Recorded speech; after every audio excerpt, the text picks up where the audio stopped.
안녕하세요. 너랑 나랑 이서원입니다. 안녕하세요. 이건우입니다.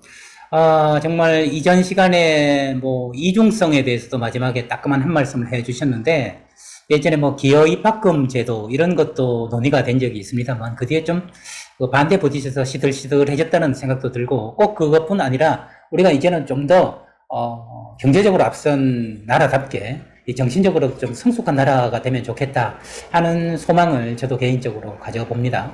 오늘은 그렇게 경제적으로 앞서고 물질적 또 정보망 이런 데 있어서 세계 거의 제일이라고 해도 좋을 정도로 인터넷 속도 휴대폰 보급률 전 세계 거의 제일 아니겠습니까?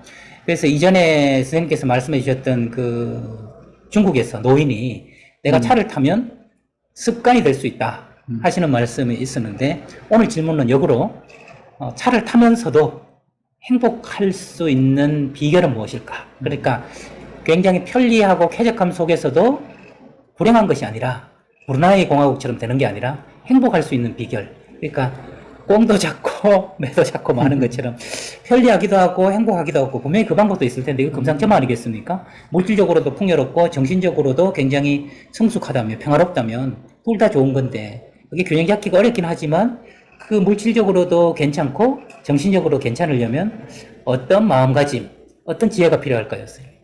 이 사회라는 것은 세월이 가면에 따라서 자꾸 변하잖아요. 그렇지요. 네. 변한다는 것은 후퇴하는 게 아니라 이제 앞으로 네. 전진하는 거예요. 그 지금과 같은 생활을 100년 전에 예견이나 했겠어요. 옛날에 왕보다 더 서민이 더 잘 사는. 네. 그러니까 이렇게 이제 발전해 나가는 게 앞으로 어느 정도 어떻게 발전할지는 나도 잘 모르겠어요. 저도 모르고 선생님도 모르고. 네. 그 이제 앞을 내다보는 미래학자들이 네. 계시잖아요. 네. 그분들도 이래 쓰는 글을 읽어보면 한계가 있어. 네. 자기도 미래를 예측을 못하는. 그렇죠. 아무래도 자기 경험에서 이렇게 빨리 우리가 예측도 못했던 네. 그런 발전을 하면 그럼 무엇인지 행복할까 하는 게 문제잖아요. 그렇지요. 이 급변하는 세상에서. 네.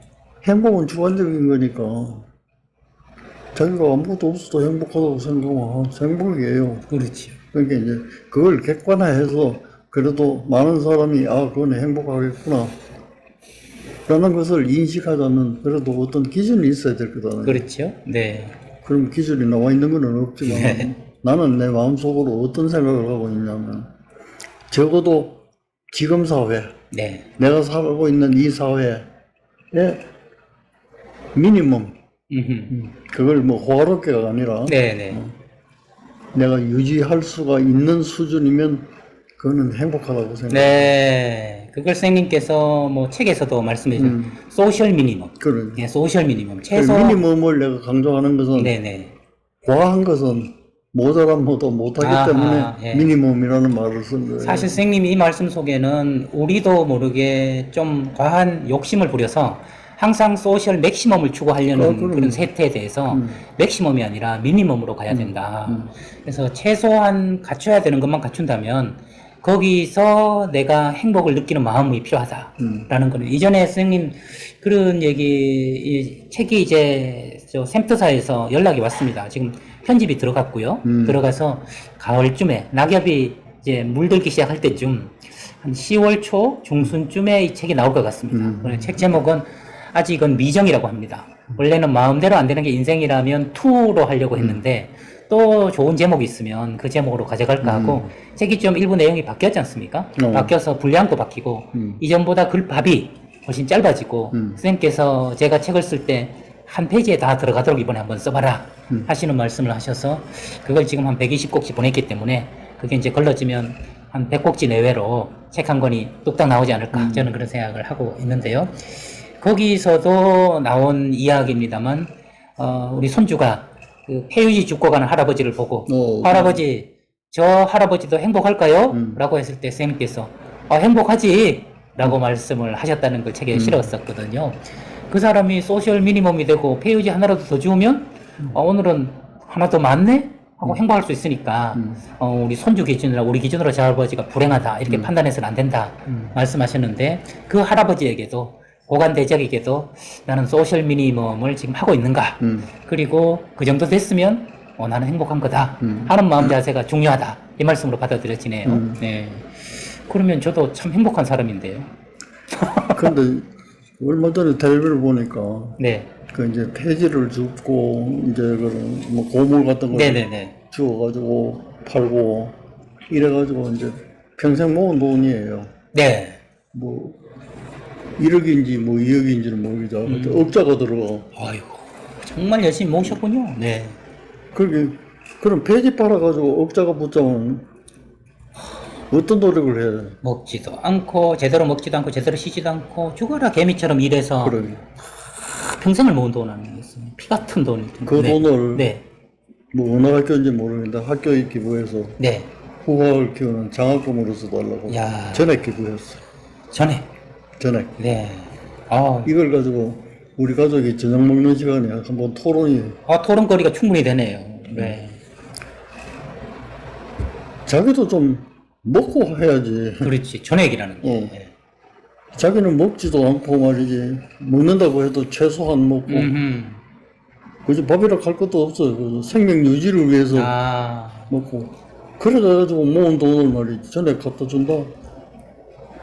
그거 행복할까? 그러게요. 예. 또 한쪽에서는 그 사람은 배우지도 못하고 한이 맺힌 사람인데 그 한을 풀기 위해서 평생을 노력해가지고 그걸 자기 목적대로 딱 기부를 해. 그 이상 행복한 게 뭐가 있겠어. 아, 이건 뭐 여야 찬반 토론보다 더 심한데요. 둘 다 고개가 끄덕여지니 말입니다. 그래서 이제 내가 아까 소셜 미니멈이라고 이제 얘기했듯이 적어도 호화롭게는 먹지 못할지언정 지금처럼 뭐 라면 가지고 때운다든지 또 배가 고프더라도 또 할 게 있고 참고 넘긴다든지 이러시지는 말고 네. 최소한 자기 건강을 유지할 정도를 하면서 네네. 기부를 하면은 더 좋지 않겠느냐 이런 중재안을 내놨 그러네요. 절충안이네요. 절충안. 중재안을 네, 네, 내놨는데 네. 나는 그걸 생각하면서 이런 얘기를 한번 하고 싶어요. 우리 이서원 선생님도 사회복지를 전공하는데 내가 늘 이렇게 보면서 이건 내가 혼자 생각인데 불만스럽게 생각하는 게 하나 있어요. 네. 이제 재벌들이나 이런 사람들이 뭘 잘못해가지고 이제 재판을 받았어. 네. 재판을 받으면 이제 징역, 뭐 집행유예, 집행유예. 네네. 그다음에 또 벌금, 어마어마한 돈이지. 네.